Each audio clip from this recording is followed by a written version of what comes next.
विद्यार्थी मित्रांनो, आज आपण इयत्ता 3री बालभारती पुस्तकातील प्रकरण 6वे शुभ्राची परसबाग स्वाध्याय संपूर्ण उत्तरासहित पाहणार आहोत।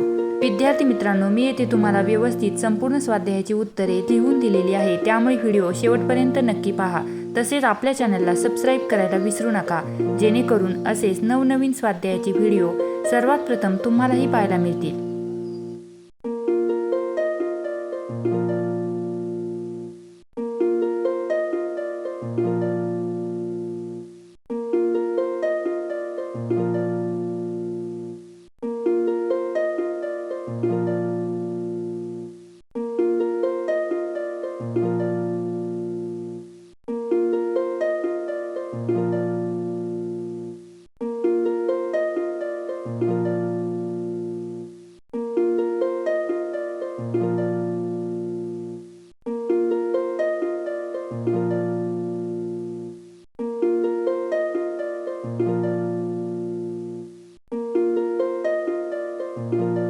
विद्यार्थी मित्रांनो, तुम्ही जर आपल्या द लर्निंग लॅब या यूट्यूब चॅनलवरती नवीन असाल तर चॅनलला सबस्क्राईब करायला विसरू नका, जेणेकरून असेच नवनवीन स्वाध्यायाचे व्हिडिओ सर्वात प्रथम तुम्हालाही पाहायला मिळतील।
व्हिडिओ शेवटपर्यंत पाहिला त्याबद्दल तुमचे सर्वांचे मनापासून आभार। भेटूया अशाच नवनवीन स्वाध्यायामध्ये। तोपर्यंत लाईक, शेअर, सबस्क्राईब करायला विसरू नका। धन्यवाद।